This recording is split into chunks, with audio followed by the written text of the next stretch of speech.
வணக்கம். இன்றைய தலைப்புச் செய்திகள். கற்றல் கற்பித்தல் சிறப்பான வழிமுறைகளை கல்வித்துறை தேர்வு செய்து நடைமுறைப்படுத்துகிறது. முதல்வர் ரங்கசாமி பெருமிதம். இந்திரா காந்தி அரசு கலை கல்லூரிக்கு விரைவில் 47 கோடி ரூபாய் மதிப்பில் புதிய கட்டிடம். முதல்வர் ரங்கசாமி தகவல். புதுச்சேரியில் தமிழில் மட்டும் FIR பதிவு செய்ய வேண்டும். காவல்துறைக்கு மத்திய அமைச்சர் அமித்ஷா உத்தரவு. பிள்ளைகளின் போக்கு மாறும் பொழுது தாயின் குரலாக இந்த பாடல் அமைந்துள்ளது. குயிலி திரைப்படத்தின் பாடல் குறித்த பாடல் ஆசிரியர் ஸ்நேகன் கருத்து. புதுச்சேரியில் வெளியான 12ஆம் வகுப்பு CBSE பொதுத் தேர்வு முடிவில் 90.39% மாணவர்கள் தேர்ச்சி பெற்றுள்ளதாகவும் CBSE பாடத்திட்டத்தால் தேர்ச்சி விகிதம் பாதிக்கப்படவில்லை. இதுகுறித்த பெற்றோர்களிடையே ஏற்படும் அச்சம் தேவையற்றது எனவும் பிள்ளைகள் நன்றாக படித்தால் எதிலும் வெற்றி பெறலாம் என்று முதலமைச்சர் ரங்கசாமி தெரிவித்துள்ளார். புதுச்சேரியில் வெளியான +2 CBSE தேர்வு முடிவுகளை முதலமைச்சர் ரங்கசாமி வெளியிட்ட பின்னர் செய்தியாளர்களிடம் பேசுகையில் 12ஆம் வகுப்பு CBSE தேர்வு முடிவில் புதுச்சேரி, காரைக்கால், மாஹே, ஏனாம் பகுதிகளில் ஒட்டுமொத்தமாக 90.39% தேர்ச்சி பெற்றுள்ளதாகவும் மாநிலம் முழுவதும் மொத்தமாக எழுதிய 9002 மாணவர்களில் 8137 மாணவர்கள் CBSE தேர்வில் தேர்ச்சி பெற்றுள்ளதாகவும் அரசு பள்ளியில் 86.27%, தனியார் பள்ளியில் 97.24% தேர்ச்சி என குறிப்பிட்டார். மேலும் 9 அரசு பள்ளிகள் 100% தேர்ச்சி பெற்றதாக கூறிய அவர், CBSE பாடத்திட்டம் இந்த ஆண்டு சிரமமாக இருக்கும், எவ்வளவு பேர் வெற்றி பெறப் போகிறார்கள் என்ற எதிர்மறையான கருத்து இருந்தது. இதனை பொய்யாக்கும் வகையில் அதிகமானோர் தேர்ச்சி பெற்றுள்ளனர். அடுத்த ஆண்டு தேர்ச்சி விகிதம் இன்னும் அதிகரிக்கும் என்ற நம்பிக்கை உள்ளதாகவும் அதற்கு அரசு நடவடிக்கை எடுக்கும் என்றார். புதுச்சேரி அரசானது பள்ளி கல்வி மற்றும் உயர்கல்வியில் கவனம் செலுத்துகிறது. குறிப்பாக ஏழை எளிய மக்களுக்கு நல்ல கல்வி கிடைக்க வேண்டும்.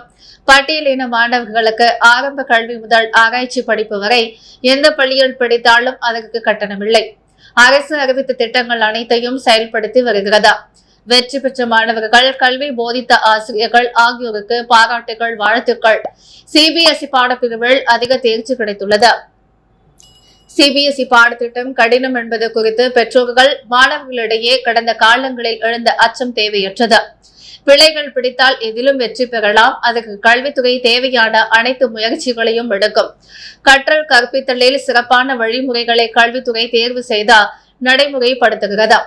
அடுத்த ஆண்டு கூடுதல் வெற்றி கிடைக்கும் என்ற நம்பிக்கை இருக்கிறது. அறிவியலில் நிறைய மாணவர்கள் தோல்வி அடைந்துள்ளதன் மீது தனி கவனம் செலுத்துவோம். எங்கள் அரசு பொறுப்பேற்ற பிறகு கல்வித்துறையில் அனைத்து நிலை ஆசிரியர் காலி பணியிடங்கள் நிரப்பப்பட்டுள்ளது. புதுச்சேரியில் அனைவருக்கும் இலவச கல்வி அளிக்கப்படுகிறது. சைக்கிள், காலை, மதியம், மாலை சிற்றுண்டிகள், சீருடை, லேப்டாப் என பிள்ளைகள் எளிதாக கல்வி கற்கும் அனைத்து வாய்ப்புகளையும் ஏற்படுத்தி கொடுக்கின்றோம். புதுச்சேரியில் 100 விழுக்காடு கல்வி அனைவருக்கும் கிடைக்கிறது. தனிப்பட்ட மாணவர்கள் மதிப்பெண் சதவிகிதம் குறைந்து போயுள்ளதாக கூறப்படுகிறது. கல்வித்துறை ஆராயும் என முதலமைச்சர் ரங்கசாமி கூறினார். இந்திரா காந்தி அரசு கலை கல்லூரிக்கு விரைவில் 47 கோடி ரூபாய் மதிப்பில் புதிய கட்டிடம் கட்டுவதற்கு அடிக்கல் நாட்டும் விழா நடைபெறவுள்ளதாக முதல்வர் ரங்கசாமி தெரிவித்துள்ளார். புதுச்சேரி இந்திரா நகரில் உள்ள இந்திரா காந்தி அரசு கல்லூரியில் ஆண்டு விழா நடைபெற்றது. பள்ளி முதல்வர் ஜாஸ்மின் வரவேற்றார். உயர்கல்வி இயக்குநர் அமன் சர்மா, பள்ளி கல்வி இணை இயக்குநர் சிவகாமி ஆகியோர் வாழ்த்துரை வழங்கினர். சபாநாயகர் செல்வம், அரசு கொறடா ஆறுமுகம், சட்டமன்ற உறுப்பினர் ரமேஷ் ஆகியோர் சிறப்புரையாற்றினர். விழாவில் விளையாட்டுப் போட்டியில் வெற்றி பெற்ற மாணவர்களுக்கு சான்றிதழ் மற்றும் பரிசு வழங்கி முதல்வர் ரங்கசாமி பேசிய பொழுது, இந்திரா காந்தி அரசு கல்லூரிக்கு 47 கோடி மதிப்பில் கதிர்காமத்தில் புதிய கட்டிடம் கட்டுவதற்கு விரைவில் அடிக்கல் நாட்டு விழா நடக்க உள்ளது. இந்த கல்லூரியில் தொழில் சார்ந்த படிப்புகள் உள்ளன.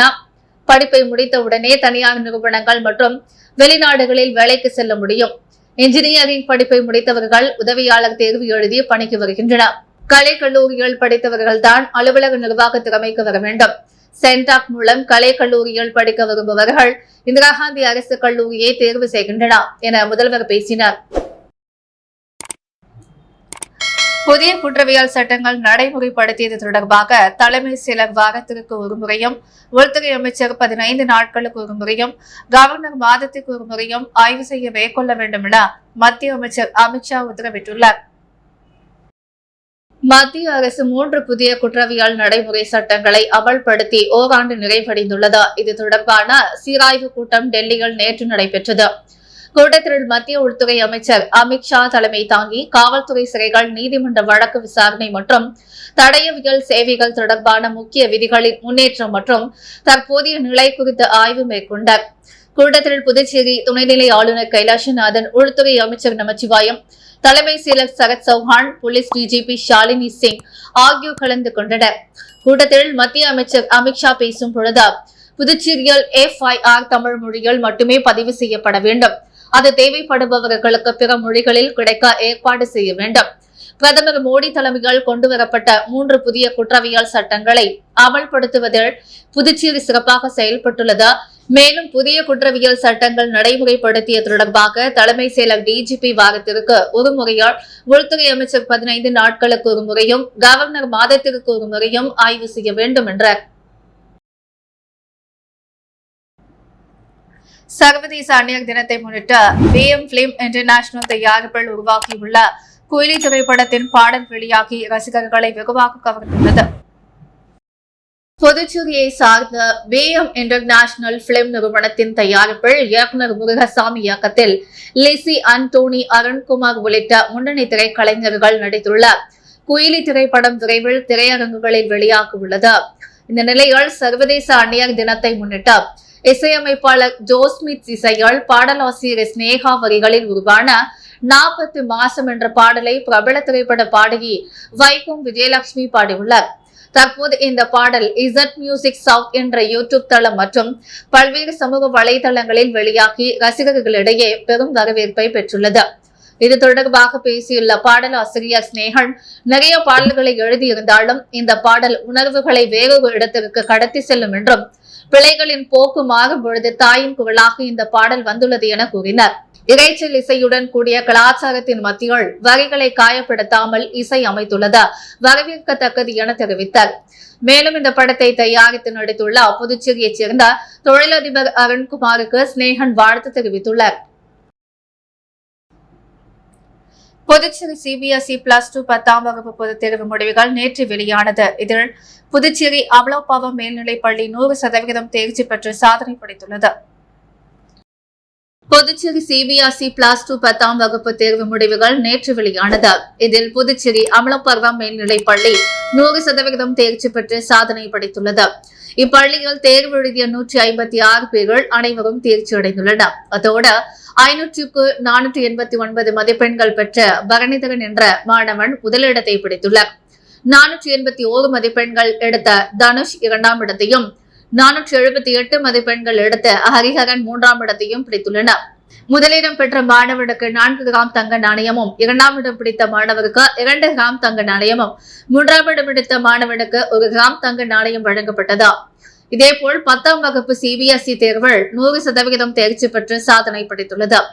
இப்பள்ளியில் தேர்வு எழுதிய 205 பேர்கள் அனைவரும் தேர்ச்சி அடைந்துள்ளனர். மேலும் 500க்கு 494 மதிப்பெண்கள் பெற்று ஆகாஷ் என்ற மாணவன் முதல் இடத்தையும், 492 மதிப்பெண்கள் எடுத்த ஸ்ரீராம் 2ஆம் இடத்தையும், 489 மதிப்பெண்கள் எடுத்த வனேஷ்வா 3ஆம் இடத்தை பிடித்துள்ளனர். முதலிடம் பெற்ற மாணவனுக்கு 4 கிராம் தங்க நாணயமும், 2ஆம் இடம் பிடித்த மாணவருக்கு 2 கிராம் தங்க நாணயமும், 3ஆம் இடம் பிடித்த மாணவனுக்கு 1 கிராம் தங்க நாணயத்தை அமலோபர்வம் பள்ளியின் தாளாளரும் முதுநிலை முதல்வருமான லூர்துசாமி வழங்கி பாராட்டு தெரிவித்தார்.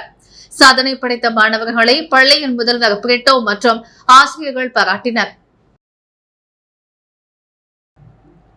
முருங்கம்பாக்கம் அரசு ஆரம்ப சுகாதார நிலைய வளாகத்தில் ரூபாய் 17,64,000 மதிப்பில் தார் சாலை அமைக்கும் பணியை சட்டமன்ற உறுப்பினர் பாஸ்கர் என்கிற தட்சிணாமூர்த்தி செய்து தொடங்கி வைத்தார். புதுச்சேரி அரசு சுகாதாரம் மற்றும் குடும்ப நலத்துறைக்காக அரசு பொதுப்பணித்துறை சிறப்பு கட்டிடம் கோட்டம் ஒன்றின் வாயிலாக முருங்கம்பாக்கம் அரசு ஆரம்ப சுகாதார நிலையத்தில் ரூபாய் 17,64,000 மதிப்பில் தார் சாலை அமைக்கும் பணிக்கான திட்ட மதிப்பீடு செய்தார். அப்பணியை தொடங்குவதற்கான பூமி பூஜை விழா நடைபெற்றது. இதில் சட்டமன்ற உறுப்பினர் பாஸ்கர் என்கிற தட்சிணாமூர்த்தி கலந்து கொண்டு பூமி பூஜை செய்து பணியை தொடங்கி வைத்தார். இந்நிகழ்ச்சியால் பொதுப்பணித்துறை சிறப்பு கட்டிட கோட்டம் ஒன்றின் செயற்பொறியாளர் வாசு, உதவி பொறியாளர் ராஜ்குமார், இளநிலை பொறியாளர் சண்முகம் மற்றும் அப்பகுதி என்ஆர் காங்கிரஸ் நிர்வாகிகள், கூட்டணி கட்சி நிர்வாகிகள், பொறுப்பாளர்கள், பொதுமக்கள் பலர் கலந்து கொண்டனர். பிள்ளையார்குப்பம் கூத்தாண்டவர் கோவில் தேர் திருவிழாவில் அமைச்சர் சாய்ஜி சரவணகுமார் கலந்து கொண்ட தேரினை வடம் பிடித்து இழுத்து தொடங்கி வைத்தார். விளைமுருகோமியின் பிள்ளையார்குப்பம் கூத்தாண்டவர் கோவில் திருவிழாவின் கொடியேற்றும் நிகழ்ச்சி சித்திரை மாதத்தில் நடைபெறுவது வழக்கம். அதனை முன்னிட்டு கடந்த 6ஆம் தேதி கிராம மக்களின் கொடியேற்றும் நிகழ்ச்சி நடைபெற்றது. முன்னதாக ஸ்ரீ மீனாட்சி அம்மன் ஆராதனை, சாகை வார்த்தல், ஊரணி பொங்கல் படைத்தல் ஆகிய நிகழ்ச்சிகளும் அதனைத் தொடர்ந்து ஸ்ரீ கூத்தாண்டவர் சுவாமி ஆலயத்தில் கிராம மக்களின் கொடியேற்றும் நிகழ்ச்சி நடைபெற்றது. திருவிழாவின் ஒரு பகுதியாக நேற்று செவ்வாய்க்கிழமை அன்று கூத்தாண்டவர் சுவாமிக்கு திருக்கல்யாணம், பக்தர்களுக்கு தாலி கட்டும் நிகழ்ச்சி மற்றும் சுவாமி சிறப்பு அலங்காரத்தில் திருவீதி உலாவும், திருக்கல்யாணத்தை தொடர்ந்து இன்று ஸ்ரீ கூத்தாண்டவர் சுவாமி திருத்தேர் வீதி உலாவும் நடைபெற்றது. இதில் அமைச்சர் சாய்ஜி சரவணகுமார் கலந்து கொண்டு தேர் வடம் பிடித்து நிகழ்ச்சியை தொடங்கி வைத்தார். முன்னதாக அமைச்சர் சாய்ஜி சரவணகுமாருக்கு ஆலயத்தில் பரிவட்டம் கட்டி மரியாதை செய்யப்பட்டது. மேலும் தேர் திருவிழாவில் டெபுட் கலெக்டரும் குமரன் ஆதிதிராவிடர் நலத்துறை இயக்குநர் சாய் இளங்கோவன் ஆகியோர் கலந்து கொண்ட தேர் திருவிழாவில் கலந்து கொண்டு சுவாமி தரிசனம் செய்தனர். மேலும் தேர் திருவிழாவில் சுற்றுவட்டார பகுதிகளைச் சார்ந்த நூற்றுக்கணக்கான பக்தர்கள் கலந்து கொண்ட விழாவினை சிறப்பித்தனர். அதனைத் தொடர்ந்து மாலை அழுகலை நிகழ்ச்சி நடைபெற்றது. மேலும் மே 29ஆம் தேதி படகுளம் எழுப்புதல் நிகழ்ச்சி நடைபெறுகிறது. திருவிழாவில் திருநங்கைகள் தாலி கட்டிக்கொள்ளும் நிகழ்வும் இடம்பெறுகிறது. நிகழ்ச்சிக்கான ஏற்பாட்டினை கோவில் நிர்வாக அதிகாரி மற்றும் பிள்ளையார்குப்பம் கிராம பொதுமக்கள் மற்றும் இளைஞர்கள் வெகு சிறப்பான முறையில் செய்து வருகின்றனர். புலவர்கரை தொகுதிக்குட்பட்ட ரெட்டியார்பாளையம் லாம்பூட் சரவணன் நகரில் உள்ள அடுக்குமாடி குடியிருப்பில் 29 குடியிருப்புகளில் 4,38,19,000 மதிப்பீட்டில் நிலுவையில் உள்ள பணிகளை முடிக்கும் பணிக்கான பூமி பூஜையினை தொகுதி சட்டமன்ற உறுப்பினர் சிவசங்கர் பூமி பூஜை செய்து துவங்கி வைத்தார். புதுச்சேரி அரசு குடிசை மாற்று வாரியம் சார்பில் உழவர்கரை தொகுதிக்குட்பட்ட ரெட்டியார்பாளையம் லம்பூட் சரவணன் நகரில் அடுக்குமாடி குடியிருப்புகள் உள்ளது. இதில் கட்டி முடிக்கப்பட்ட 29 குடியிருப்புகளுக்கு நிலுவையில் உள்ள பணிகளை முடிக்கும் பணிக்கான பூமி பூஜை நிகழ்வு நடைபெற்றது. சுமார் 4,38,19,000 மதிப்பீட்டில் நடைபெற உள்ள இந்த பணிகளை தொகுதி சட்டமன்ற உறுப்பினர் சிவசங்கரன் சிறப்பு விருந்தினராக கலந்து கொண்டார். பூமி பூஜை செய்து துவக்கி வைத்தார். விழாவில் செயற் பொறியாளர் ரவிச்சந்திரன், உதவி பொறியாளர் அனில்குமார், இளநிலை பொறியாளர் பாஸ்கரன், ஒப்பந்ததாரர் பிரேமானந்தம் மற்றும் ஊர் முக்கிய பிரமுகர்கள், பொதுமக்கள் பலர் கலந்து கொண்டனர்.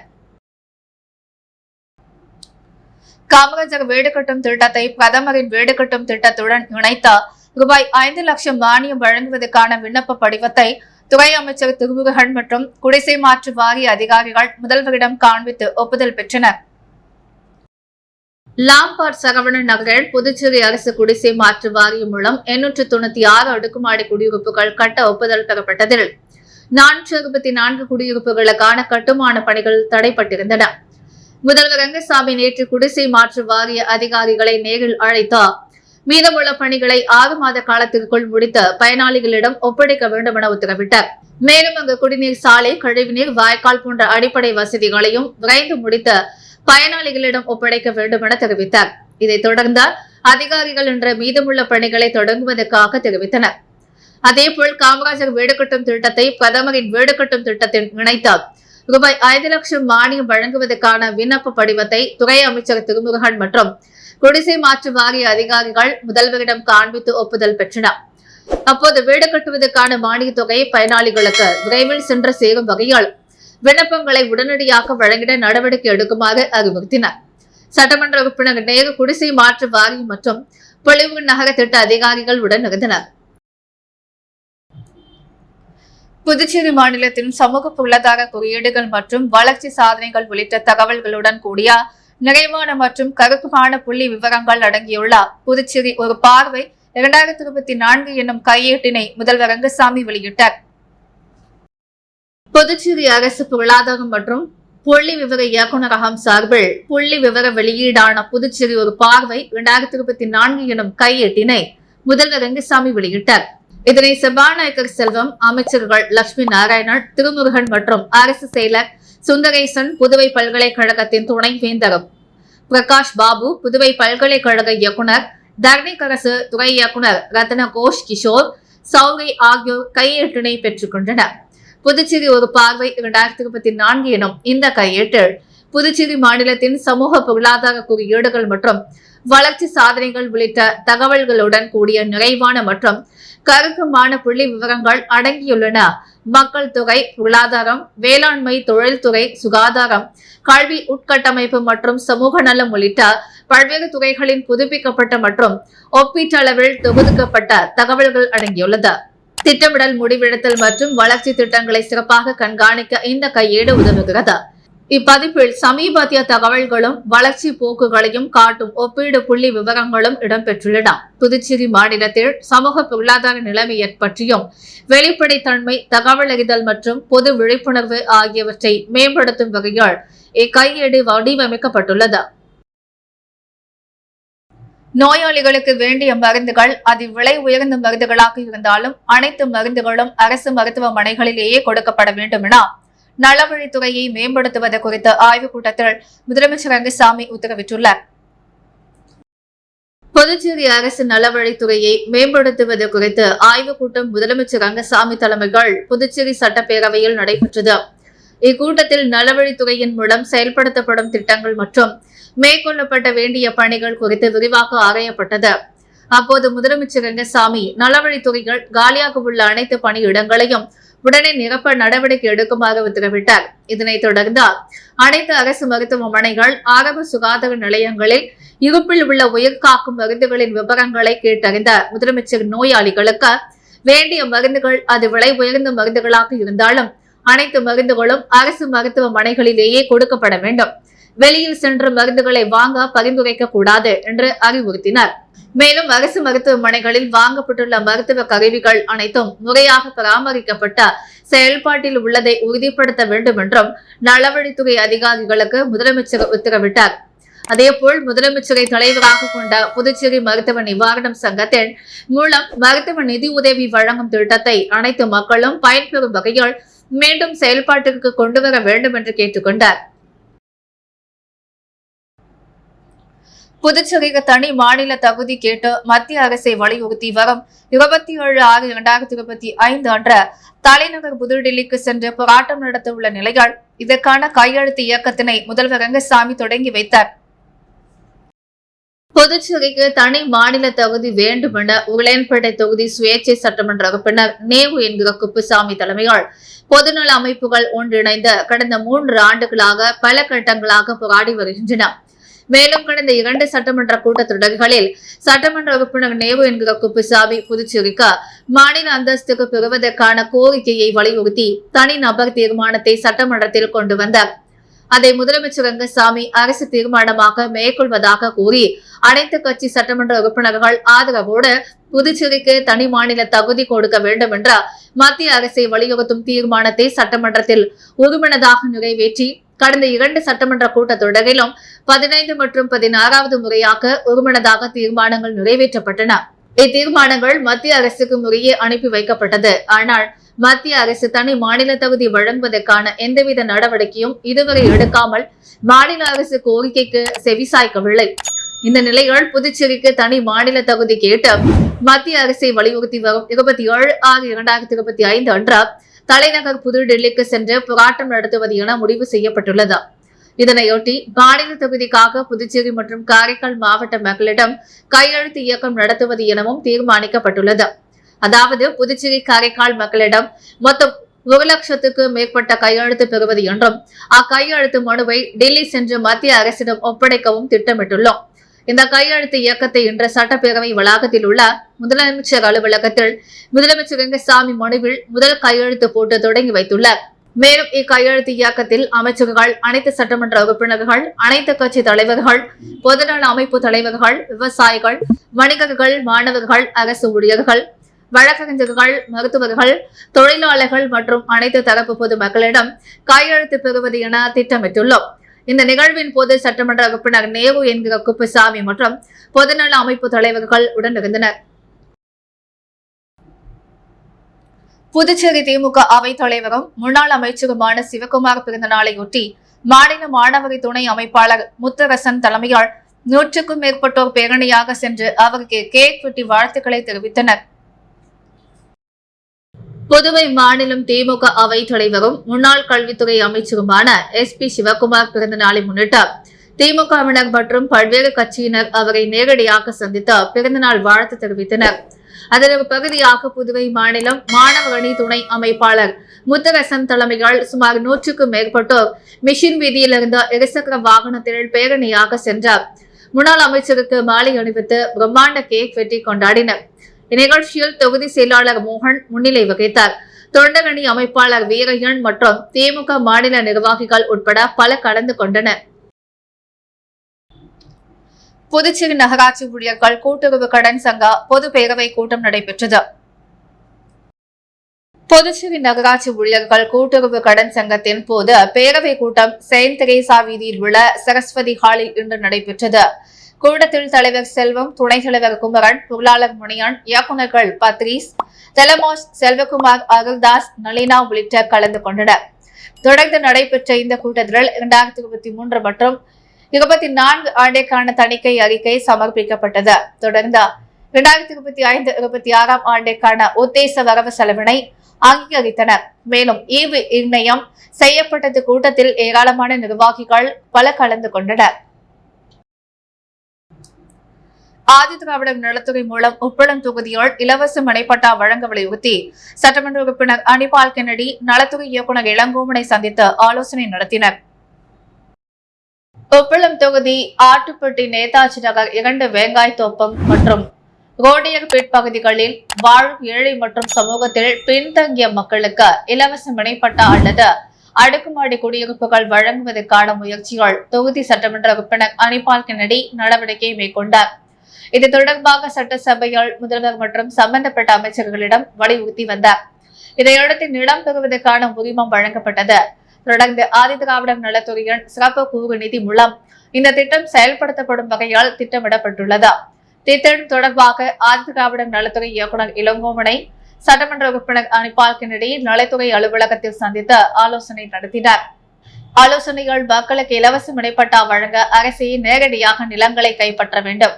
இல்லையெனில் உரிமையாளர்களுக்கு நிலம் வழங்க இயலாவிட்டால் நிதி வழங்கும் ஏற்பாடு செய்யலாம் என வலியுறுத்தினார். இதனை கேட்ட ஆதிதிராவிடர் நலத்துறை இயக்குநர் இளங்கோவன் இந்த திட்டம் நடைமுறைப்படுத்தப்படும் என உறுதியளித்தார். முதியால்பேட்டையில் மோட்டார் சைக்கிள் திருட்டில் பல்வேறு குற்ற சம்பவங்களில் தொடர்புடைய ஒருவரை போலீசார் கைது செய்துள்ளனர். Puducherry Mudaliarpet inspector Dhanasekaran, sub inspector Sivaprakasam ஆகியோர் காந்தி வீதி மணிக்கூண்டு அருகே வாகன சோதனையில் ஈடுபட்டனர். அப்போது இந்த வழியாக மோட்டார் சைக்கிளில் வந்த வாலிபரை மறித்து விசாரணை நடத்தினர். அதில் அவர் விழுப்புரம் மாவட்டத்தைச் சேர்ந்த ஆமோஸ் பெர்னாண்டஸ் என்பதும் அவர் ஓட்டி வந்தது திருட்டு மோட்டார் சைக்கிள் என்பதும் கண்டுபிடிக்கப்பட்டது. மேலும் அவர் மீது ஒரு கொலை, 8 வழிப்பறி மற்றும் 4 இருசக்கர வாகன திருட்டு வழக்கு இருப்பது கண்டுபிடிக்கப்பட்டது. இதனை அடுத்து அவரை கைது செய்ததுடன் அவரிடம் இருந்த 2 மோட்டார் சைக்கிளை போலீசார் பறிமுதல் செய்தனர். புதுச்சேரியில் இன்று தங்கம் மற்றும் வெள்ளி விலை நிலவரம். முத்து கோல்ட் ஹவுஸ் வழங்கும் இன்றைய தங்கம் மற்றும் வெள்ளி விலை நிலவரம். தங்கம் 1 கிராம் 8805 ரூபாய். வெள்ளி 1 கிராம் 106 ரூபாய். மீண்டும் முக்கிய செய்திகள். கற்றல் கற்பித்தல் சிறப்பான வழிமுறைகளை கல்வித்துறை தேர்வு செய்து நடைமுறைப்படுத்துகிறது. முதல்வர் ரங்கசாமி பெருமிதம். இந்திரா காந்தி அரசு கலை கல்லூரிக்கு விரைவில் 47 கோடி ரூபாய் மதிப்பில் புதிய கட்டிடம். முதல்வர் ரங்கசாமி தகவல். புதுச்சேரியில் தமிழில் மட்டும் FIR பதிவு செய்ய வேண்டும். காவல்துறைக்கு மத்திய அமைச்சர் அமித்ஷா உத்தரவு. பிள்ளைகளின் போக்கு மாறும் பொழுது தாயின் குரலாக இந்த பாடல் அமைந்துள்ளது. குயிலி திரைப்படத்தின் பாடல் குறித்த பாடல் ஆசிரியர் ஸ்நேகன் கருத்து. முதலமைச்சர் ரங்கசாமி தலைமையால் புதுச்சேரி நல வழித்துறையை மேம்படுத்துவதற்கான ஆய்வுக் கூட்டம். மாநில அந்தஸ்து தொடர்பான கையெழுத்து இயக்கம் முதலமைச்சர் ரங்கசாமி முதல் கையெழுத்திட்டு தொடங்கி வைப்பு. இத்துடன் மீடியா செய்திகள் நிறைவடைகிறது. வணக்கம்.